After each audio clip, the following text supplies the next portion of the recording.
Mr. Jody Plauche's father killed a man on live television. He was a pedophile, and he did like most pedophiles do: is he grooms the family, he grooms the kids. He tested my boundaries. He did everything he could have. Didn't his mum wonder what he was doing with a little 10-year-old boy? Well, his mother used to traffic him out to other men when he was a little boy, so the mother probably didn't give a shit. There's a certain lack of empathy people can have in situations like that, and that's always the root to their what drives their psychotic desires, if you know what I mean. 10, 11 years old, and at that age, I don't know how many 10 or 11 year olds will have the ability to tell. Yeah, man. Ah, jeez. The Drazzy Show. Ladies and gentlemen, welcome to the Drazzy Show. It's your boy Drazzy, and today I have a very special guest with me, and he goes by the name of Jody Plauche. Mr. Jody Plauche's father killed a man on live television. And for those of you listening, you're probably thinking, what the hell? He killed a man on live television? But it was justifiable murder, in my personal opinion. Now, I've seen many people be killed on TV shows, movies, and they deserved it. But I've never heard of someone in real life get killed who deserved it until your father, Gary Plauche, shot a man in the head on live television.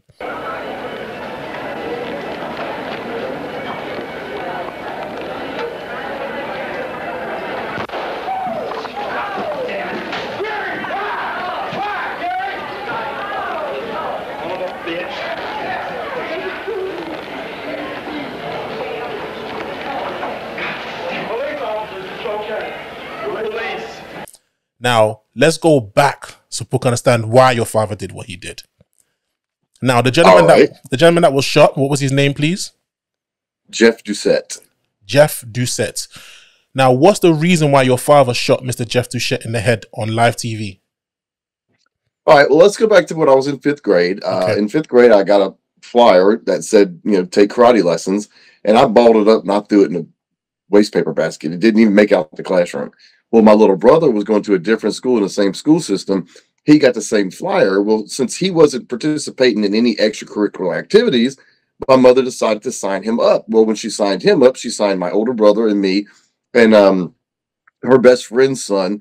They signed up as well. So the four of us started taking karate from a guy named Rick.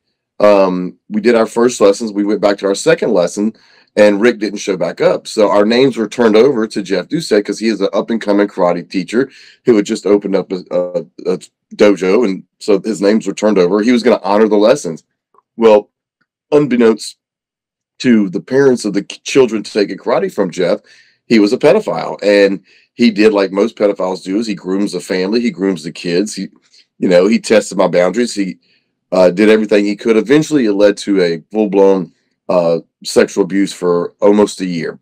I'm kind of giving you the quick version because we can get to the other things later. But so after plus he was also a con man. He didn't pay his rent. He wrote bad checks. So we moved in the year we took karate. We went to like 4 different karate schools because he'd get the lease, he'd sign the lease, and he wouldn't pay the lease, and it'd take him 3 months to get rid of him. Then we'd move to another school. Same thing would repeat itself. Eventually, my dad actually introduced him to a guy named Don Landers who owned like 37, 38 convenience stores around the Baton Rouge area. And Jeff came up with this idea for an LSU bandana. LSU, I mean, obviously I'm wearing LSU right now, so it's very popular here in Louisiana. And so it was a great idea. So Jeff got the initial order and he spent the money, so he didn't have the money to buy the order. So like, Jeff was getting them for $1. He was selling to Don Landers for $2. Don Landers was going to sell them for $3.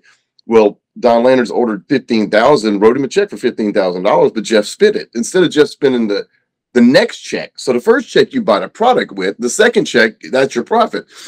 Well, he owed that guy money, so he was coming for him. Well, eventually Jeff decided he was going to leave town because he owed money. He'd written bad checks. And since I had been his love interest for the past year, he decided to take me with him. So that there's your kidnapping. So he took me from my home in Baton Rouge. We went to his mother's house in Port Arthur, Texas. That was on a Sunday, February 19th. That Tuesday, we caught a bus in Orange, Texas, heading to Los Angeles.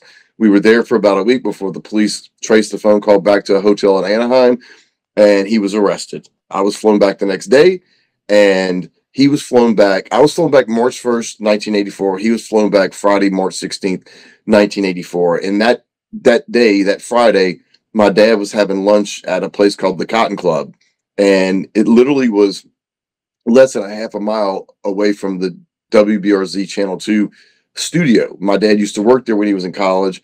He was on the bowling team with him. He knew all the people that worked at the news station.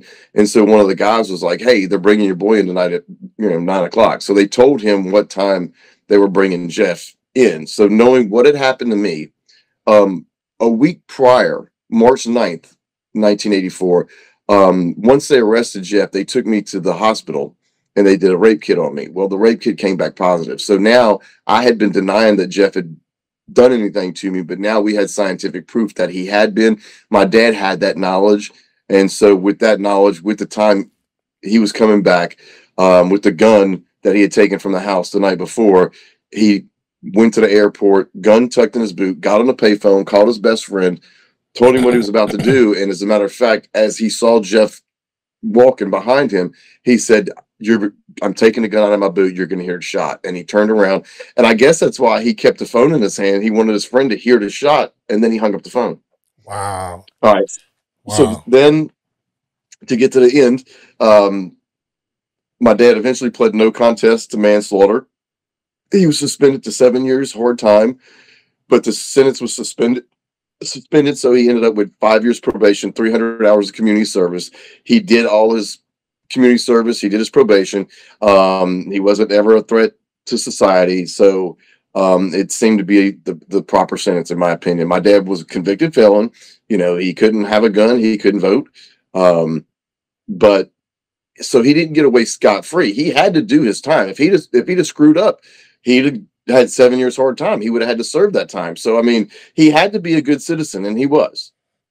So that's the story in a nutshell. You can go to TikTok, YouTube, and you can watch the video. You can go to my website, jodyplauche.net, and you can see the unedited video. Yeah. It's graphic. You've been warned. Yeah. So, I heard somewhere that at one point after your father killed Jeff, you weren't happy with your father and you didn't talk to your father for many years. Is that true? No, that's not true at all. I was not. What's true is I was not happy with my father because at that point, no one knew about the sexual abuse. And by daddy shooting Jeff, then all my classmates at middle school, in sixth grade knew what had happened to me. So that was one of the things. And also, too, I didn't hate Jeff. I didn't want Jeff dead. I just wanted Jeff to quit doing what he was doing to me.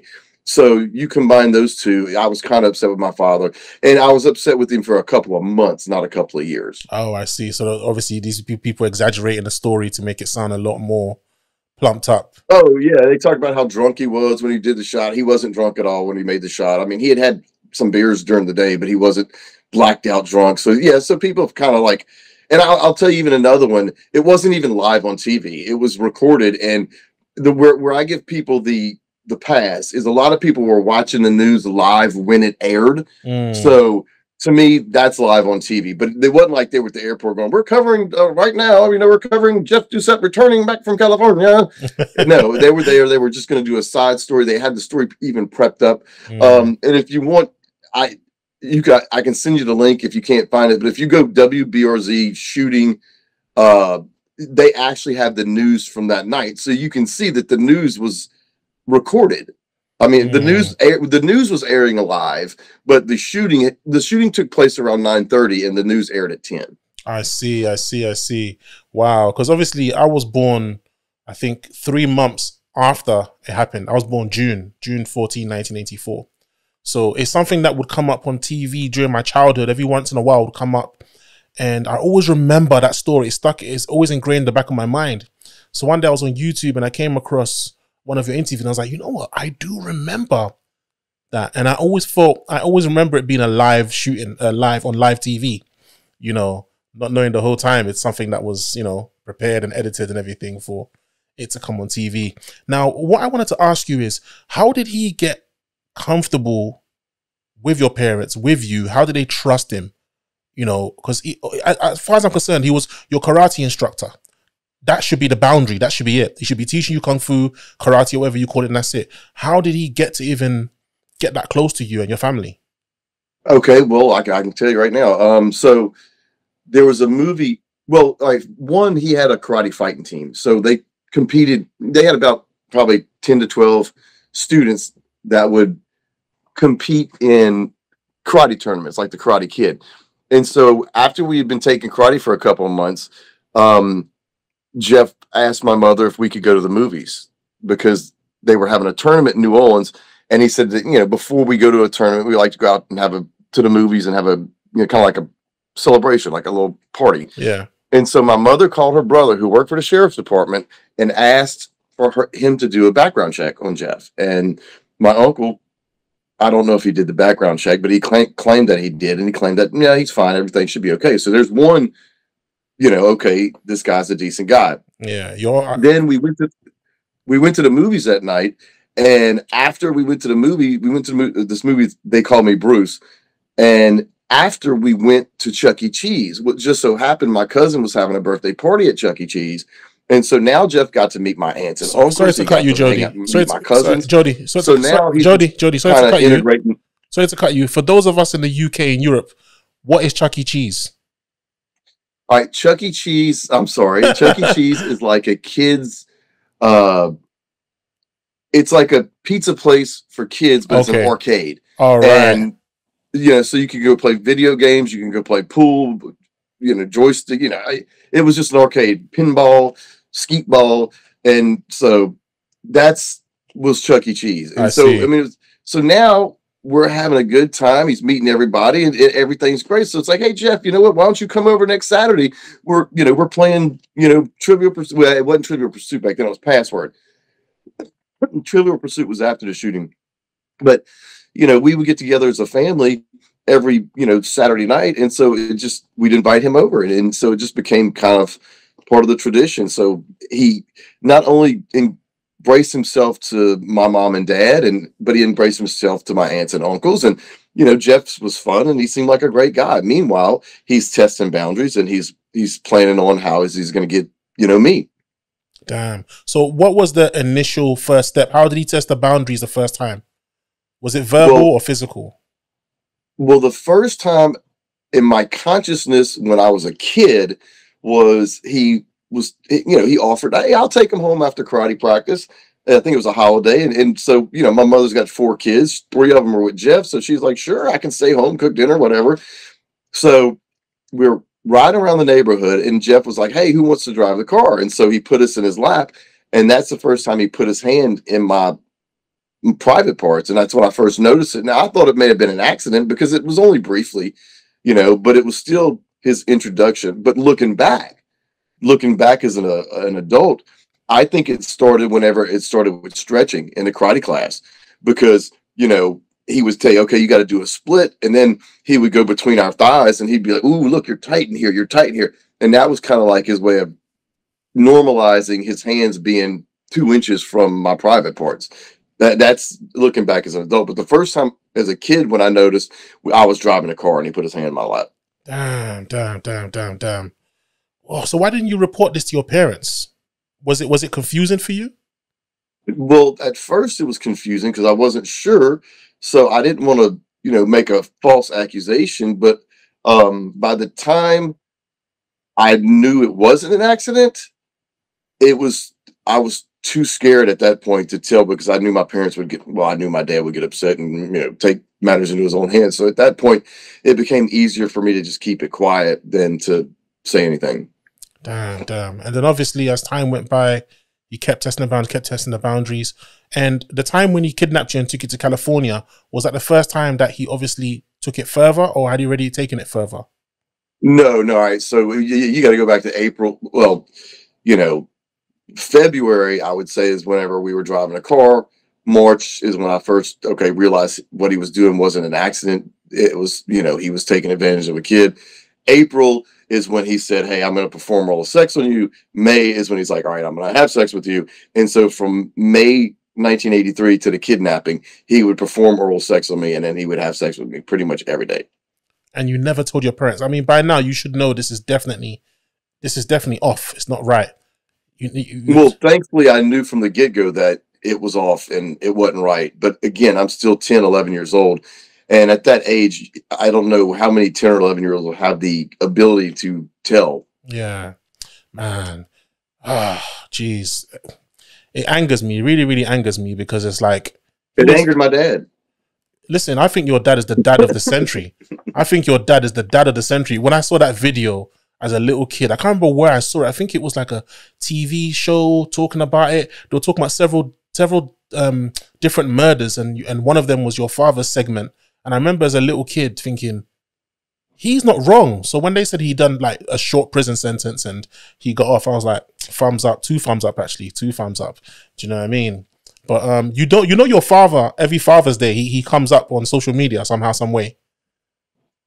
I actually went to San Antonio, Texas last weekend because a group of guys out of San Antonio, they're big Second Amendment advocates. They did a recreation of my dad's shot, and they put a dummy out in the field, and they had a 38, and they were like pretending they were on the phone. And it's the Unspoken podcast, and so they flew me out to San Antonio after they did a 40th anniversary tribute on Father's Day of my dad's shooting, and it hadn't aired yet, so not to be promoting someone else's podcast on your podcast, but it's really good. It was unfiltered. I can't run for office anymore once this airs. I was a little inappropriate, or a lot of inappropriate, but yeah, every Father's Day, yeah, my dad, and if you can look at the book sales, I mean, the book sales spiked on Father's Day. So yeah, so I know every Father's Day and every March 16th, my dad trends. Yeah. For those of you who don't know what Jody means by book sales, you actually wrote a book about your experience and the whole situation called, was it called Why? I can't remember what it was called. It was called Why Gary Why? Why Gary Why? Yeah. And that was the police officer who knew your father, who after your father had shot Jeff, that police officer grabbed your father's hand and said, and you named your book after that moment. Right. And a lot of people go, what a stupid question. We know why. Well, that's the cop that told my dad what had happened to me. He wasn't asking him, why'd you shoot him? He was asking, why did you put yourself in a position to be prosecuted to go to jail for the rest of your life? Not because he's got 4 kids at home. Why would you do this? Why would you not trust the system to take care of this guy? And so I believe Jeff would have gone to jail for the rest of his life. So in that sense, I could understand why the police officer would ask that question. Yeah. Now, this might be a bit of a weird question, but in an alternate reality, if you had the chance to have gone back and Jeff wasn't shot, would you, because you said earlier you didn't want him killed, you didn't want him killed, would you have stopped your father? Or as a man now, do you feel like your father made the right choice? As the victim of the crime of Jeff's sexual abuse, I still to this day would have preferred to him to go to the penitentiary for the rest of his life, which wouldn't have been but a couple of years, because child molesters don't do well in prison. But I will say this: we did get a kind of a cool video as a consolation gift. And in a way, it doesn't bother me that a lot of people see my father as the father of the century, and he stands as a symbol of justice. So, I will give my wishes away so everybody else can see that video and feel good. So in a way, I guess there's no wrong answer in this one. Okay, I see. Now I wanted to ask something, and I don't mean to offend you if I ask this question, but that night you said your mum said, "Oh, you know what? Yeah, you can drive him home." Do you think your parents made him get a bit too comfortable in the family dynamics? Well, absolutely. I mean, that's what the whole grooming process is for. There was a time when Jeff told my parents, before he even touched me, before he even, probably before I was even on his radar, that the reason why he loved being around kids so much is he couldn't have kids, because when he was like 7 years old, he had an accident where he was climbing a fence, and he basically, not circumcised, but castrated himself. And so basically he took that off the table. Like, they didn't even think of him as a sexual being because they thought he couldn't have kids. So yeah, I mean, looking back, I can be like, yeah, if anyone wants to spend more time with your kids than you do, that's a red flag. But back in 1983, this wasn't discussed. This wasn't talked about. As a matter of fact, I think my dad brought more awareness to child sexual abuse than pretty much any other case out there. Oh, wow. So you reckon that situation shine a light on the whole, the whole child molestation? I know almost for a certain fact that the 2002 sexual abuse scandal with the Boston Spotlight Group, I believe 100% my dad was the trigger or the fuse behind that. Wow, wow. So was Jeff a real karate instructor, or was he just? Because you said earlier was a guy called Chris, the guy who was meant to be the real karate instructor. Rick, no, Jeff Rick. was a real karate guy. Now, there's speculation of whether or not he was a true black belt or whether he bought his black belt. But I mean, he was at least minimum a brown belt. I mean, he knew what he was doing. I see. So that guy Rick, who Jeff took on his clients because he didn't, honor his word.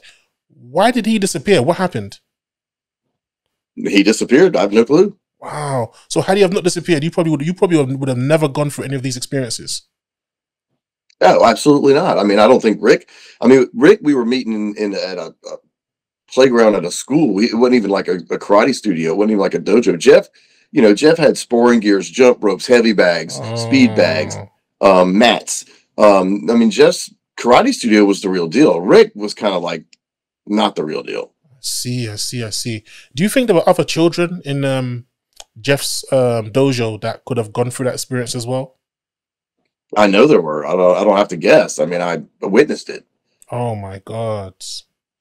Wow, man. He only confessed to 3, but I believe there were others. Man, it's weird. You said earlier that he took you to his mum's house in Texas. Didn't his mum wonder what he was doing with a little 10-year-old boy? Well, his mother used to traffic him out to other men when he was a little boy, so the mother probably didn't give a shit. Did I just hear correctly? Yes.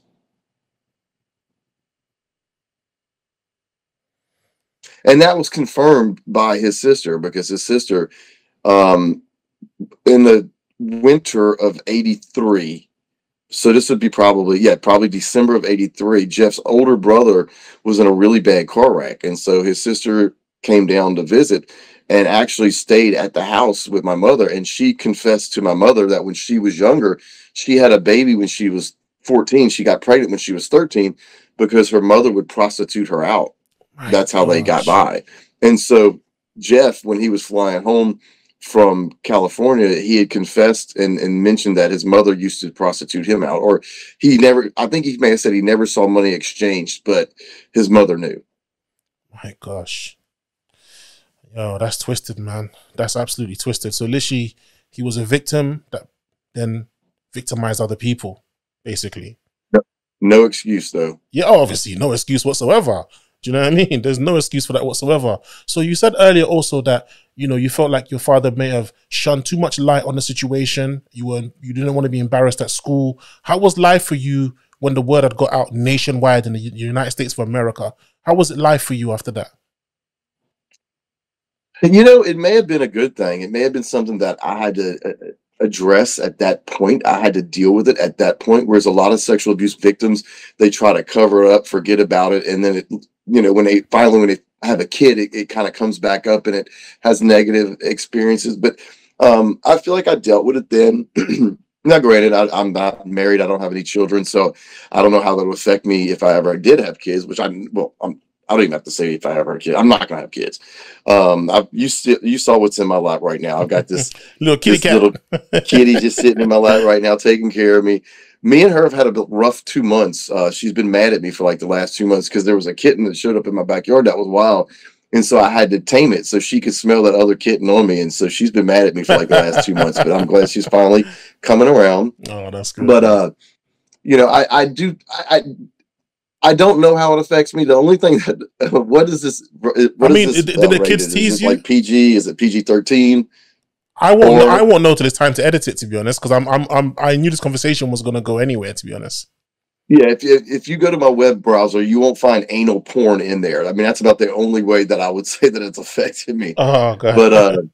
But no, I mean, and I don't know. Do I not want kids because of what happened to me? I can't answer that. Or do I not want kids because, my older brother got in a wreck, my younger brother almost drowned, and my mother told me, if you want a peaceful day in your life, don't have kids, because I've seen what she's gone through. So I don't know. I just think I like what I tell people. when I get tired of doing what I want, when I want, with who I want, and when I get tired of spending my own money, then I'll think about settle down, getting married, and having kids. I see, I see. But what I meant was, like, did the kids tease you? Did they make fun of you? Or were they sympathetic, empathetic towards your plight? Most of the kids were sympathetic. There was only one kid that said anything negative to me. My other friends actually chased him home. They were going to beat him up for me, and he died of cancer in jail for child molestation. Oh, wow. Look at the irony of that situation. Oh my gosh. No wonder he had, see, it's funny because they say there's a certain lack of empathy people can have in situations like that. And that's always the root to their what drives their psychotic desires, if you know what I mean. You know, so clearly from young, that kid you're talking about had that innately in their system. Yeah, I think so. Because I mean, he was in 6th grade. I mean, in 6th grade, you're at least, the boys are about to go through puberty. The girls have already gone through puberty because they're a foot taller than the boys. The boys are about to hit puberty in 7th, 8th grade, and I think even then, I knew I was attracted to Farrah Fawcett. I knew I liked Heather Locklear and Heather Thomas. Blonde hair, blue eyes, kind of be my thing. I'm not exclusive to that, but that just seems to be kind of like what I first was attracted to. And so in 6th grade, when he said, at least, he basically what said to me and Pete was, at least I wasn't done up the butt by Jeff Doucette. Basically, Not those words, but you can imagine. And yeah, I think that was a sign of jealousy, actually, but because he probably was feeling. He probably realized that he was attracted to 8-year-olds, and now that he's 12 years old, he's still attracted to 8-year-olds. So that probably was that going on too. Damn. Oh man, a bit of a personal question. What was the transitional phase for you? How did you transition into getting back to? Basically, what I want to say is, how did you find a partner? Did you have to explain to the women? Did you just not say anything because obviously she probably heard of you? And how did that mess up your sexual drive or anything? No, it did mess up my sexual drive. I remember my first girlfriend. I was like 16 years old. I was in church, and I mean, she just was just beautiful. Now in college, I was always like kind of nervous to talk to girls, but I've had a few relationships, not many, definitely not many in the last few years, but. It didn't really screw with it. I mean, I will say this. I mean, everyone that I've ever dated has probably had some type of abuse that they've confessed to me. So they feel comfortable sharing other types of abuse that they've gone through. But I want to say it's been normal, but it hasn't been normal. Like I said, I haven't been on a date in 10 years, but I'm fine with that. I'm cool with that. But I'm 52 years old. I got low testosterone, and I'm fine with that too. Man, but I need to take my hat off to you in a metaphoric sense, because I read somewhere that you started to teach people the awareness of predators. Yes, in 1998, I was living in Irving, Texas, just outside of Dallas. I Googled sexual abuse prevention, child sexual abuse prevention. At the time, it was called careerpath.com. What's it? Where's the career? Anyway, it's around today. It was Career Path, I believe, but you could only click like 10 cities. So I clicked the 10 most popular: Los Angeles, Chicago, New York, Philly, DC, and only one ad came up, and it was outside of Philadelphia at a place called Victim Services Center of Montgomery County Incorporated in Norristown, Pennsylvania, which is like I said, just outside of Philadelphia. And I stayed up all night. I tried to write the perfect cover letter. I mailed it in with my resume. I got a phone call a couple weeks later from Stephanie Galindo. She was a supervisor of education. She was going to be in New Orleans, like in a week. And she was like, "Do you want to do the interview in New Orleans?" And I said, yes. So I actually left Dallas, came home for the weekend, met up with her, did the interview in New Orleans. And a funny thing happened. All right, so this is 98. This is 98. So the shooting took place in 84. So this is 14 years after the shooting took place. So Stephanie was in New Orleans because she was like on a committee for this conference, and they were scouting out the hotel to see if they were going to have their yearly conference at the hotel. And she had to miss the morning meeting to do the interview with me. And I actually brought an article to my interview to let her know this is what happened to me, this is who I am, and this is why I'm interested in doing this type of work. Because normally the rape crisis centers, they don't normally have males working there. At least in 1998 they did, and I was like kind of like a unicorn. And so whenever we were done with the interview, Stephanie went back up to her meetings, and the executive director for the Louisiana Foundation of Sexual Assault, Judy Benitez, asked Stephanie, "Where were you? You missed the meeting." Not in a bad way, just kind of like, "Did you oversleep? Did you have too much fun last night?" And Stephanie said, "No, I had an interview with someone who wants to work at Victim Services in Pennsylvania. You may have heard of him. His name is Jody Plauche." And Judy looked at Stephanie and goes, "Wait, the Jody Plauche?" And Stephanie knew the story at this point. And so Stephanie was like, "Yeah, that Jody Plauche."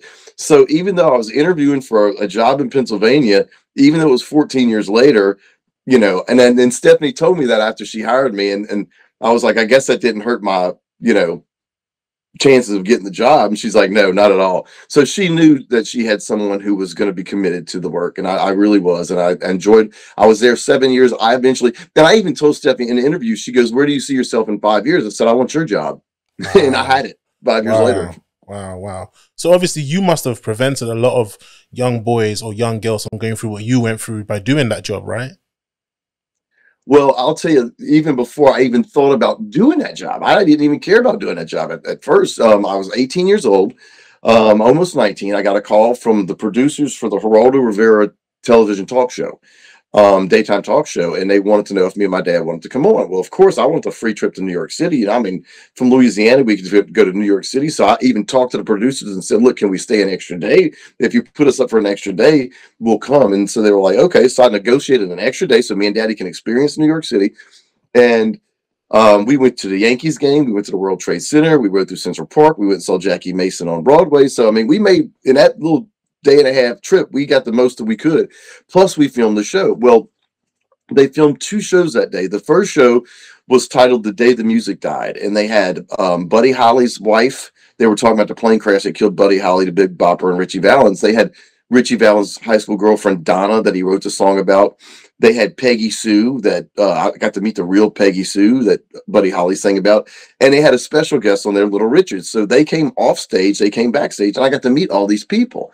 Well, fast forward a couple months, the show that we filmed aired. And I got a call from the police officer in Baton Rouge, Mike Burnett, the one at Yale Y, Gary Y. He called me up and he said, "Look, I want you to know this is going to be on the news. It's going to be in the newspaper. We just arrested this pastor. He was molesting these 2 boys. And one of the boys said that he saw you on the Geraldo show and he got the courage to come forward.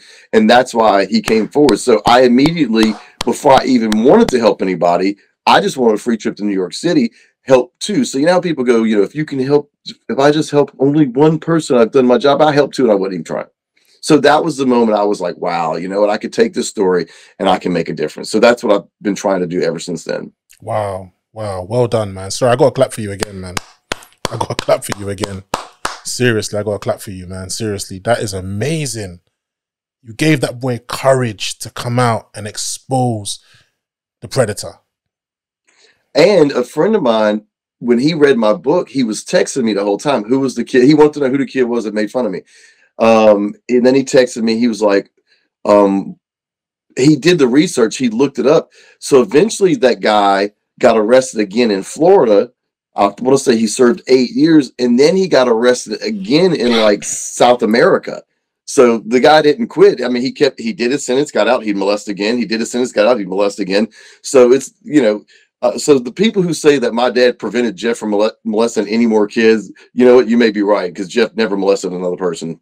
Yeah, definitely, because they always repeat their actions. They repeat offenders. It's what they do. It's just how it is. But Jody, man, it's been a very, very interesting conversation. I don't want to take up too much of your time. I just want to say thank you very much for this interview. And is there anything else you'd like to add to the conversation? that this is my Lola right here. And she was walking down the interstate when she was a baby. And I was driving down the interstate and I just noticed this little, I mean, she was this big and she was walking down the interstate and I had to go up to the next exit, turn around, come back. And I knew, I was like, you know what, as soon as I go and approach this kitten, she's going to run and just, an 18 wheeler is going to run her over.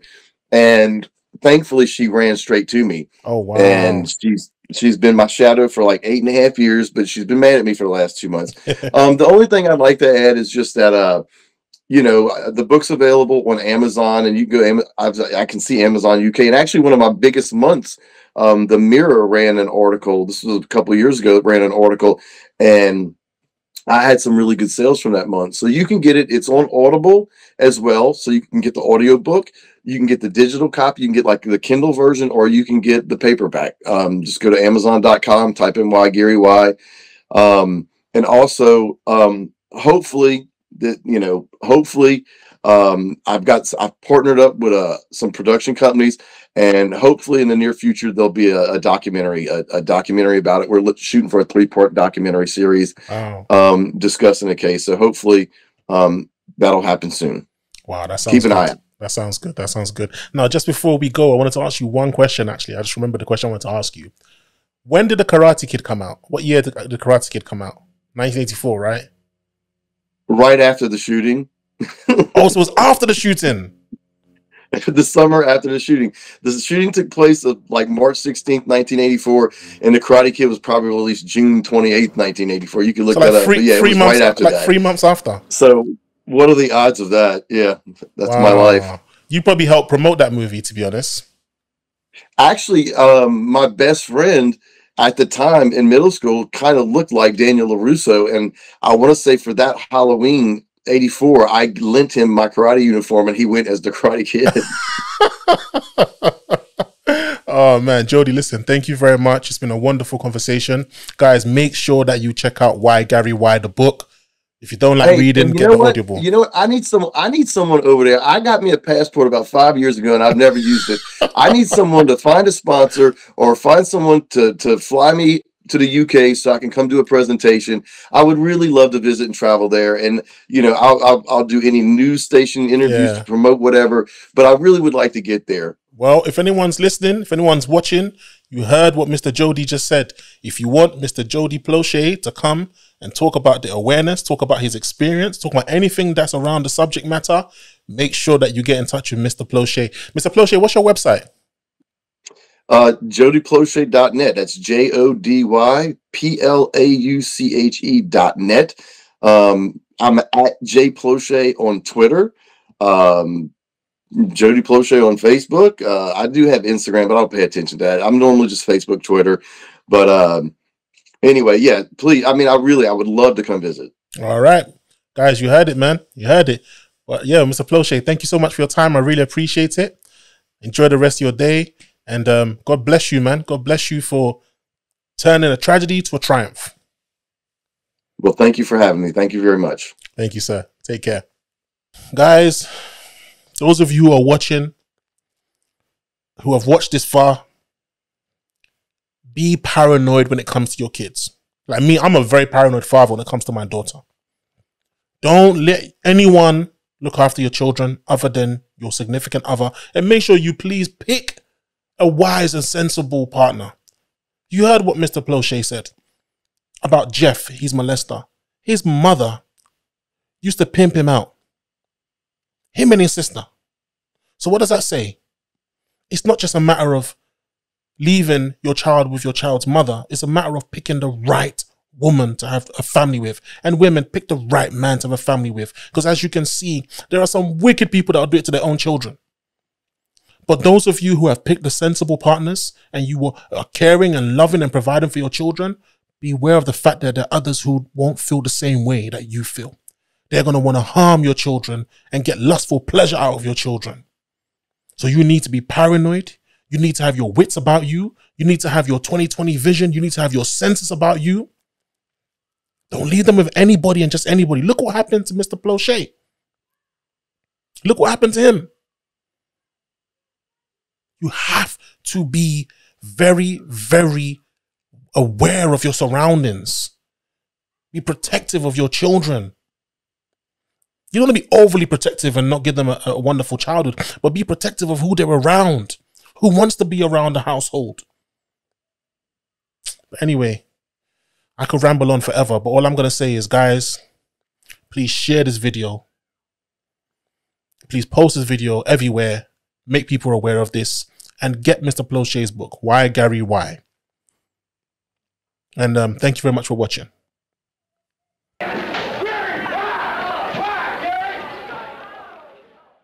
The Drazzy Show.